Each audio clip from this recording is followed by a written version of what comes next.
Nós falamos no começo desse programa, desde o começo desse programa, dos apoios que o presidente Jair Bolsonaro recebeu neste comecinho de segundo turno.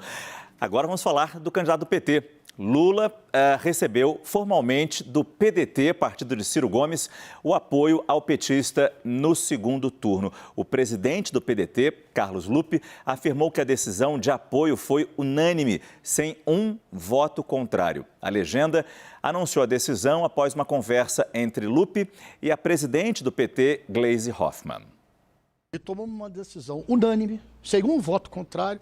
Eu repeti isso 3 vezes, para se tivesse voto contrário poder registrar em ata, está gravado. A decisão de apoiar o mais próximo da gente, que é a candidatura do Lula, que eu chamo de candidatura do 12 mais 1. Foi uma decisão unânime, apresentando 3 projetos, que eu pessoalmente falei com a presidência do PT, a Gleisi, na segunda-feira, a questão da renda mínima, que é um projeto até do Eduardo Suplicy, que o nosso Ciro aprovou e colocou na plataforma do Programa Nacional de Desenvolvimento, a renegociação da dívida do SPC e das pequenas empresas, a questão da escola e ensino integral. É claro que isso não se impõe à federação, a federação tem que liberar os recursos para que isso seja colocado nos municípios e nos estados. Deixa eu jogar direto para os nossos analistas já essa primeira fala de Carlos Lupe. E desculpa, Raquel, sempre estou te chateando aqui. O que ele pediu em troca? O que ele pediu em troca? O que ele pediu em troca? Agora a gente sabe o que o PDT, pelo menos segundo o Lupe, a gente não sabe se foi tudo isso ou se foi apenas isso, pediu alguma coisa em troca. A grande questão é como é que entra o PDT neste possível governo de Lula, claro, se ele vier a ser eleito. Márcio, o PDT é um aliado histórico do PT. É sintomático que o Ciro Gomes ainda não tenha colocado o rosto ali, mas acho que está dentro do esperado. O Ciro ficou muito isolado até dentro da própria família. Das condições que o PDT coloca, a maior parte são bandeiras também do próprio PT, de renegociação de dívida. A única que eu achei um pouco mais complicada, que eu acho que vai ter que ser discutida, são as questões trabalhistas, que ele fala num novo código de emprego. E isso já foi muito polêmico na campanha. Se o Lula está andando para o centro, é um tema que ele precisa tratar com muito cuidado. Mas eu acho que o Lula está, se ele vencer, ele está muito disposto a fazer um amplo leque de alianças. Caio já falou várias vezes sobre isso, aumentar o número de ministérios, a dividir a esplanada. Eu acho que isso não é uma questão. Agora, diante da... O Ciro teve uma votação muito pequena. Parte do voto útil dele, que era do Lula, já foi. Uma parte foi para Bolsonaro. É que está faltando tão pouco para o Lula vencer a eleição, se ele conseguir manter o que ele fez no primeiro turno, que todo o apoio conta. Mas, neste momento, Ciro Gomes, como uma figura política, ele é muito menor do que já foi. Né? Yuri, eu vou te pedir para abrir mais uma vez o telão para a gente ver essa força de Ciro Gomes. Mas, enquanto isso, vamos ouvir, então, o que disse Ciro Gomes logo após a oficialização de apoio do PDT, a candidatura de Lula. O Ciro divulgou um vídeo endossando a decisão do partido, mas não citou o nome de Lula nenhuma vez. E ele disse o seguinte: frente às circunstâncias, é a última saída. Vamos ver. Vídeo para dizer que acompanho a decisão do meu partido, o PDT. Frente às circunstâncias, é a última saída. Lamento que a trilha democrática tenha se afunilado a tal ponto que reste para os brasileiros 2 opções, a meu ver, insatisfatórias. Não acredito que a democracia esteja em risco nesse embate eleitoral, mas sim no seu absoluto fracasso da nossa democracia em construir um ambiente de oportunidades que enfrente a mais massiva crise social e econômica que humilha a esmagadora maioria do nosso povo. A gente vai falar sobre não apenas o conteúdo dessa fala, mas também a forma dessa fala. Mas antes, Yuri já abriu o mapa aqui e eu pedi para ele abrir o mapa para a gente mostrar a força de Ciro Gomes. E ele me coloca o mapa do Ceará, onde Ciro Gomes ficou em 3º lugar nessa eleição presidencial. O que pois é, mas... É um provocador você, Yuri. Né? Mas para ele, para o que foi essa corrida presidencial... É muito simbólico. É simbólico por 2 aspectos. Primeiro, porque foi o único lugar que ele conseguiu ficar em 3º lugar, ou um dos poucos lugares, porque Simone Tebet prevaleceu como 3ª colocada na corrida nacional em diversos outros lugares. E aí essa vantagem de Lula, que é o que acontece no Nordeste como um todo. Se a gente for olhar aqui por municípios, vai esperar... Bom, já está carregado. 100% das cidades houve vitória do ex-presidente Lula. Aperta para mim, por favor, Márcio, 2018. Vamos ver se o nosso mapa vai carregar. Desculpa. Rapidinho. 2018. Olha a diferença. A quantidade de cidades em amarelo que foram cidades que Ciro Gomes ganhou em 2018. Porque no estado, em 2018, na corrida presidencial, ele manteve aquela tradição que aconteceu em 2002 e 1998, que foi ganhar no seu estado natal. Tem um aspecto importante, deixa eu ver se a gente já consegue achar Fortaleza. Não, foi para cima. Eu me metendo a besta aqui nos mapas dos estados. Aqui Mas tá muito Fortaleza pequeno. está na costa, né? Está na costa. Dessa vez eu não vou ir te ajudar, não. Só tem viu? 250 cidades ali na costa. Vamos ver se é essa aqui. Achou. Pronto. Opa. Essa eu tinha dado uma ensaiada antes. Ciro Gomes, 40% dos votos válidos em Fortaleza.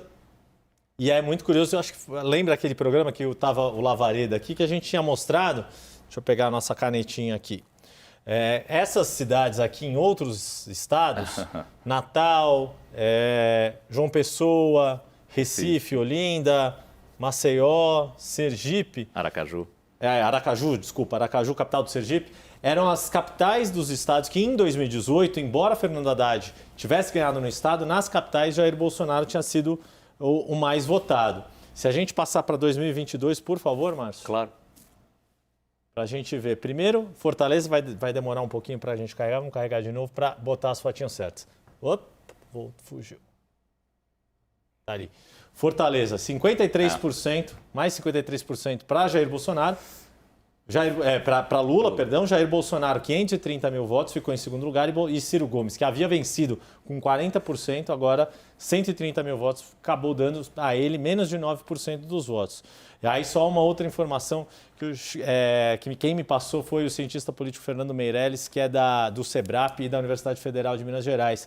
Fortaleza foi a única capital em 2022 que Jair Bolsonaro aumentou o número de votos que ele teve em relação a 2018, o que é muito sintomático também para a gente entender as várias dinâmicas que existem nessa eleição de 2022. Ciro teve no final do primeiro turno 3.599.287 votos. E a gente sabe que muito de voto útil já teria desidratado, tirado um pouco de força dele nessa reta final, na apuração final, né? Daí a pergunta importante.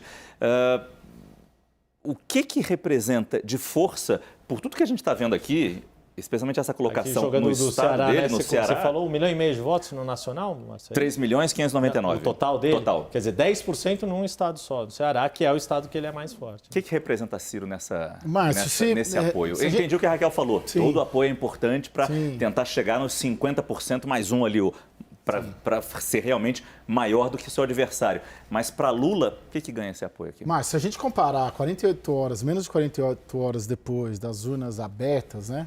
Urna eletrônica, mas das urnas abertas, em termos de montagem de time, montagem de exército, montagem de tropa para o segundo turno, Bolsonaro largou muito mais na frente. Largou muito na frente até agora, né? Até agora, 7 horas da noite da terça-feira, 2 dias depois da eleição. Isso é incomparável. Ele pega os governadores dos 3 maiores colégios eleitorais e o Lula pega um candidato que teve 3% de votos. Agora, isso quer dizer que seja ruim? O Bolsonaro está... Amanhã, por exemplo, a gente até queria trazer esse bastidor, o Lula deve se encontrar com os governadores e senadores que foram eleitos da coalizão dele, justamente para tentar rebater essa demonstração de força que o Bolsonaro deu hoje. O Lula, há 1 hora, 2 horas mais ou menos, foi ao Twitter dizer que na quinta-feira deve encontrar com o PSD, porque hoje foi muito forte a movimentação do Palácio do Planalto, do presidente da República, em pegar, não pegou um candidato que teve 3 pontos, ele pegou 3 máquinas fortes e potentes. Lula tenta dar uma resposta à altura. A agenda do Lula hoje eram reuniões, ele se encontrou com religiosos. Com frades franciscanos, que hoje é dia de São Francisco. E é curioso isso, porque se a gente observar como que cada um dos dois deu as declarações no domingo depois, o Bolsonaro estava sereno, né? Surpreendentemente sereno, o Lula um pouquinho mais abatido, e isso influencia no ânimo. Assim. O ânimo de tropa numa eleição como essa é determinante. Agora, quer dizer que já decidiu? Não, tem um mês. Eu enrolei, não sei se eu te respondi, mas é o que eu quis fazer dentro de um comparativo com o que um lado tem e o que o outro lado tem. Sem falar que o PDT sempre teve nesse campo político. Sempre teve. Você não é um... né? E o Ciro, enfim, não é que ele apoiou o Lula. Ele está dizendo, olha, meu partido determinou e eu sou soldado do partido. Mas ele não apoiou. E esses votos, essa votação que sobrou para o Ciro no final, ele foi desidratando a metade do que ele começou, vamos dizer assim, né? Para quem era? Depois da pancadaria que ele passou a distribuir para o Lula desde a metade da campanha até o final. Né? Por isso ele foi desidratando. Quer dizer, todo mundo que era Lula foi saindo do voto dele. Então, o voto que sobrou, esses 3 milhões que sobraram, é mais provável que sejam votos de bolsonaristas do que de... Isso é impossível saber, Fernando. Impossível. É impossível, Porque tem um eleitor que se manteve com o Ciro ali, que pode ser... Que ainda rejeita o governo Bolsonaro. Que o Bolsonaro tem uma rejeição muito alta. Não, esse eleitor bem, pode ser fortemente de esquerda. Quem ficou com o Ciro depois de... Ninguém deu pancada mais forte no Lula em toda a minha memória do que o Ciro Gomes, fora o Alckmin.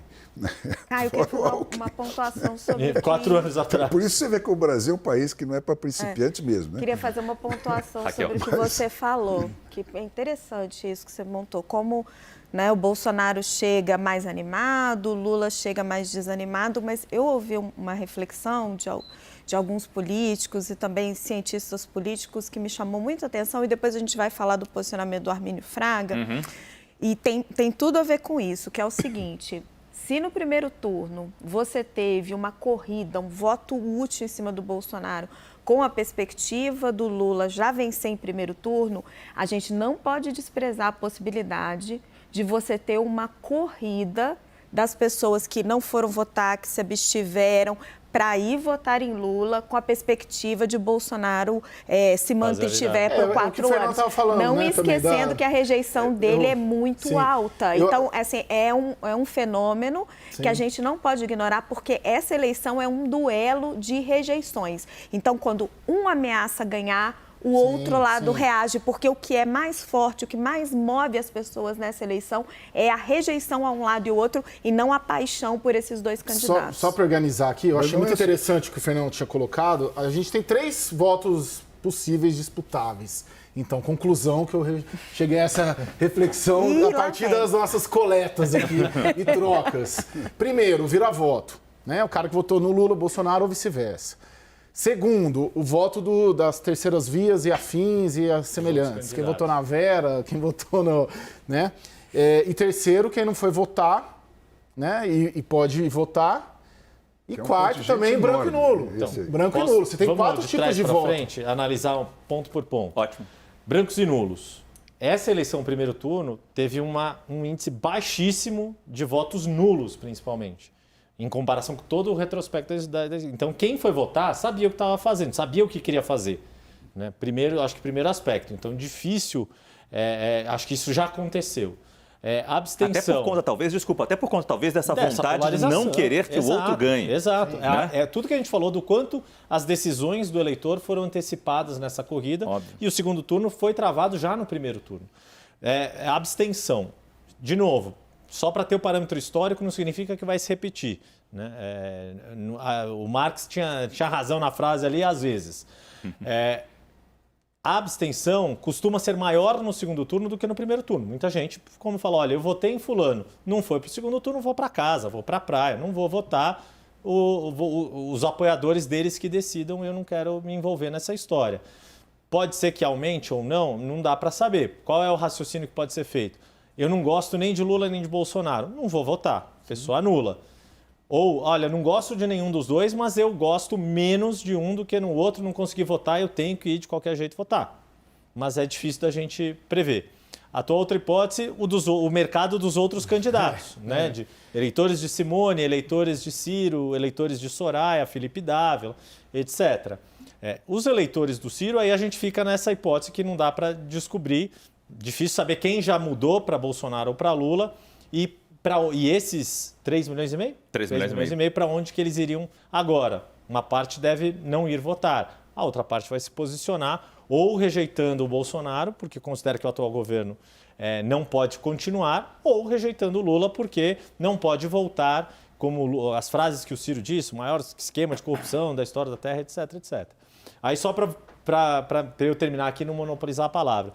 Eleitores de Simone Tebet, pelo que a gente tem visto dessas lideranças que estavam no entorno dela, por essas lideranças históricas do PSDB, na reunião do PSDB que definiu a neutralidade, mas houve gente, sim, que defendeu o voto em Lula.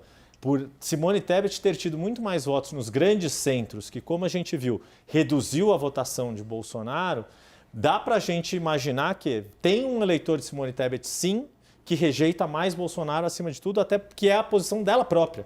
Ela própria já deixou claro que ela não aceita o atual governo. Embora o programa de governo seja mais alinhado ao do Paulo ponto de vista Guedes, econômico. Né? Simone, não acho. Então, aí é outra acho. briga. Mas só aí é pra outra concluir. conversa. Mas não deixa de ter eu acho que a eleitor... Simone Tebet foi a opção que sobrou para aquela esquerda antiga que tem um posicionamento moral mais sólido que aquela esquerda sindicalista. Então Roberto Freire, aquela turma, esse tipo de gente, Aldo Rebelo, Roberto Freire. Então, esses são os típicos eleitores, na minha cabeça, eu não tenho nenhuma prova disso, mas é assim que eu enxergo, entendeu? É a turma que votou nele porque tinha esse prurido apesar de eu ser de esquerda, eu não quero o ladrão. Então, é isso. Tá certo? Eu não voto num cara que fez aquela corrupção toda. Agora, na hora do vamos ver, com a bola dividida entre Bolsonaro e Lula, esse cara vai rever e eu não sei se ele vai permanecer na posição moral ou na posição tática, vamos dizer. Deixa eu assim, só puxar a palavra para cá para botar o Felipe nessa conversa. Eu ia fazer a brincadeira agora, ia falar que eu ia conversar com o analista e não ia falar o nome. Como o Ciro Gomes não falou o nome de Lula. Isso de alguma para ver se ele ia conseguir falar alguma coisa ou não. De alguma forma, esse conteúdo de Ciro agrada ao eleitor dele? Foi meio que uma mensagem, tem que fazer essa concessão aqui agora porque o partido fez isso para não ir para Paris mais uma vez e pegar mal mais uma vez de novo, como foi há 4 anos. Aí depende do eleitor, né, Márcio? Porque no eleitorado do Ciro existe essa mistura. Tem gente ali que tem como segundo potencial candidato o Lula, mas tem gente que rejeita o Lula e estava até comentando nas redes sociais, até já estava vendo agora há pouco, algumas pessoas que não queriam que o Ciro declarasse apoio a Lula. Ele fez da maneira menos intensa possível. Talvez menos intensa fosse ele nem sequer gravar um vídeo, mas ele gravou um vídeo em que ele não fala o nome do Lula. Talvez ele tenha até desejado fazer isso para mostrar a baixa intensidade desse apoio dele, no sentido de que ele está apenas seguindo a recomendação do partido. Houve uma avaliação dentro do PDT de uma ala dizendo que o Ciro fez o que deu. Quer dizer, ele manteve alguma coerência em relação àquilo tudo que ele disse sobre o Lula ao longo da campanha. E ele disse um monte de verdades, evidentemente. É claro que ele tem o tom dele, que a gente conhece muito bem, ele incomoda muita gente quando ele critica, mas ele acabou legitimando, dentro do campo ideológico da esquerda, diversos fatos e diversas verdades sobre os governos petistas que muitas vezes eram apontados apenas no campo da direita ou entre investigadores, dentro de um processo judicial, nas condenações que o Lula sofreu em 2 instâncias, no Superior Tribunal de Justiça, e isso incomodou demais os petistas. Mas o Ciro, ele prometeu vigilância, ele prometeu fiscalizar, então ele não deu ali um material de campanha em que ele apareça declarando o apoio como a solução, etc. Ele falou, é a última saída, estou seguindo o partido, mas as 2 soluções são insatisfatórias nesse momento. Ele não embarcou na campanha do Lula, pelo menos até agora.